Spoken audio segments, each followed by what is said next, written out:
Let's have a little bit of fun as we catch up with Rings of Power. King Theoden condemned the show as a cash grab. Adar was just recast for season 2 because the actor walked away. Rings failed because it wasn't honest. We all know that. Amazon didn't respect Tolkien, treating the series like it was just another product to be used to weasel their way into another inch of your wallet, like it was another monthly subscription of toilet paper and tampons. But now the studio wants to round up any remaining ass clowns who didn't see the series by throwing out a few behind-the-scenes videos to get them excited and some ring-themed recipes that you could cook up from Alexa. Now, the finale ratings are out from Nielsen, and wow, they are bad. Because of you.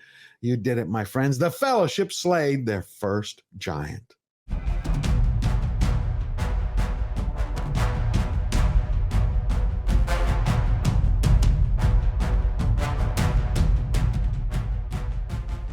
Prime wants to convince you that they love Middle-earth. Don't believe them for a second. Amazon used money and lies in order to spin a story, and Tolkien is truth. Welcome, Slayer Nation. I hope all of you have had an amazing weekend, my friends. It's been a brutal few weeks for Jeff Bezos and Rings of Recycled Fantasy. The respect they've been chasing all over the world just got run over like it was Texas roadkill. The Lord of the Rings of Power completely falls off Nielsen's charts just 2 weeks after the season finale. And that's great news because that means in 2022, there's actually a company, Nielsen, who values their integrity and wants to preserve their name. They're not being impacted by their multi-million-dollar contract with Amazon for Thursday Night Football.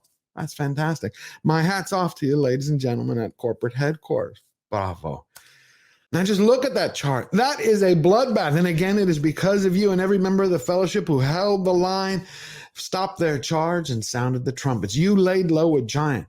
Anywhere you see rings pop up in Nielsen's chart is only in the original category, and they were only there for a handful of days, and the best they did was the number 5 spot. 1 week later, and 2 weeks following the premiere of the season finale, The Lord of the Rings of Power fell off Nielsen's original chart. It was beat by the ever-declining Andor series on Disney+, which saw its viewership numbers decline to 385 million minutes. This is even after Disney has completely decimated the entire Star Wars universe, but still, Andor was able to wipe off that sarcastic, smug smirk off Galad Diarrhea's face. Now, on a side note, I just finished watching the Andor series. Now, some people will say it's slow or they didn't like it. I thought it was phenomenal. Brilliant. It's tragic about its timing, that it was released now. If it had come out right after The Mandalorian, it would have been a bona fide hit. But after years of the Mouse House abusing George Lucas's characters and storylines and then treating the fans like they were redheaded stepchildren, no one pays attention anymore. And if Amazon could just take a few lessons to heart, just make half the mistakes that Disney made, we'd be singing a different tune. To be here with Celebrimbor when he makes the rings is such an exciting moment. Moments that fans have been anticipating forever. No. No. Those elven rings look like cheap Chinese knockoffs from a sweatshop, like they got them out of a 25-cent gumball machine. What's reprehensible is the fact that in Rings' storyline, it took them 15 minutes to make. It was like a blink and you'll miss it. But in books, in the Legendarium, it took 99 years to forge all of the rings. Celebrimbor fashioned the elven rings without Sauron. The Dark Lord was off fashioning the One Ring in secret.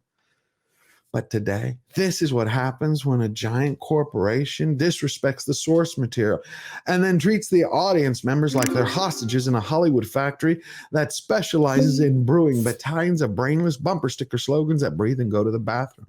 And Prime's answer, their solution to bastardizing Tolkien's mythological masterpiece, is to come up with this piecemeal plan of putting together all these foodie recipes for all the Norms and Nancys of the world, slapping some Middle-earth sounding names on it and going, boom, that's it. Look, those are the receipts. See, we love Tolkien. Read, look, and all it shows is that arrogant and ignorant. So I heard that if you had an Echo Dot and you had Alexa, you could just say, hey, Alexa, show me, Rings of Power recipes. I went and bought one. Here it is. And every time I kept shooting the video, she would just keep piping up every few seconds when she'd hear a word. So I turned Alexa off.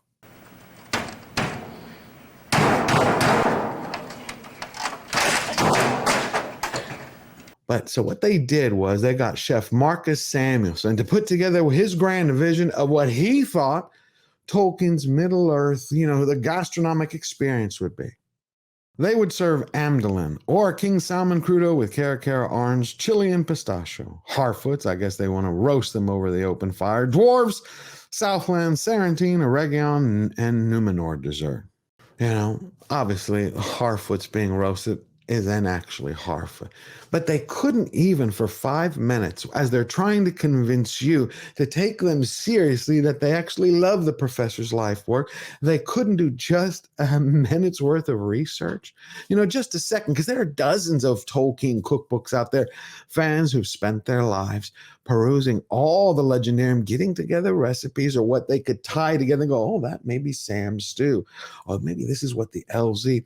And they made it original, authentic to Tolkien. Here, amdolin, it's nowhere in the Legendarium. It is the actual code word for part of Numenor set in New Zealand. And the other one, Sarantine, it's the same thing. Another code word for another set in New Zealand. These people don't care. Have you ever gone to a restaurant? Because they had the name Oregon. The dish is Oregon, you know, like the Elven Kingdom of Oregon. Have you ever gone to a restaurant and say, hey, I'd like dish number 1, New York. I'd like a big helping of Houston or Hong Kong. I mean, I found out from that source who's been giving us all those little golden nuggets over the past year. And he said this came, but he hasn't confirmed it. This came from some of the wives in the production, you know, from the Bobbsey twins of Payne and McKay, and maybe Jeff Bezos, you know, his squeeze that he threw his wife out of 25 years for. They wanted to feel like they were part of this epic production that would make history and outlast the stars. It didn't work. So, enough with the recipes. Now, let's get on to dessert and satisfy your sweet tooth.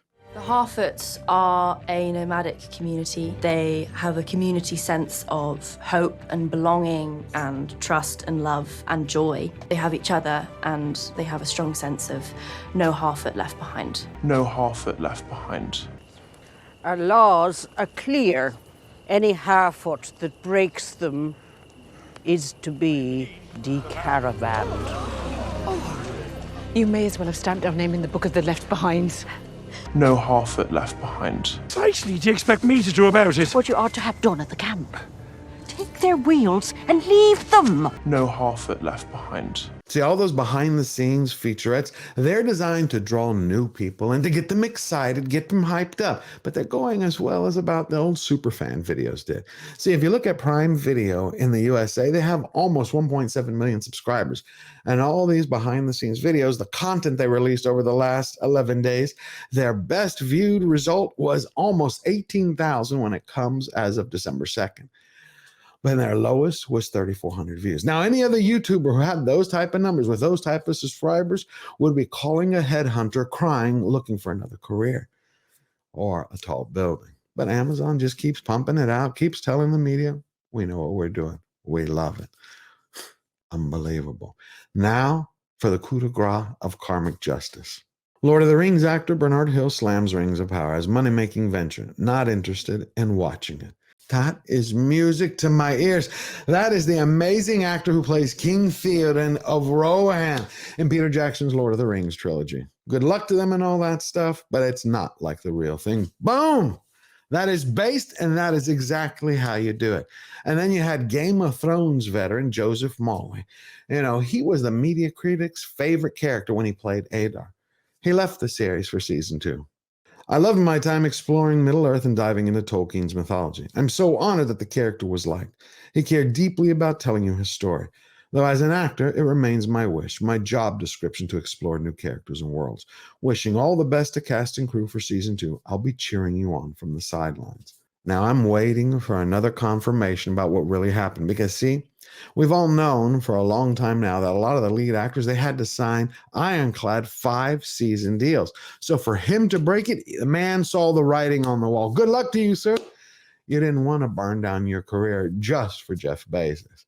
Now, see, all of this is good news. All of this means that you have won. You kept fighting. You stepped up, you stood tall, and you pushed those corporate push-button serfs back on their feet. Way to go. And if you love this video and you found this content valuable, push the subscribe button down below, hit the notification bell, and leave your thoughts in the comments. And remember, we never bow down, we never bend the knee, always forward.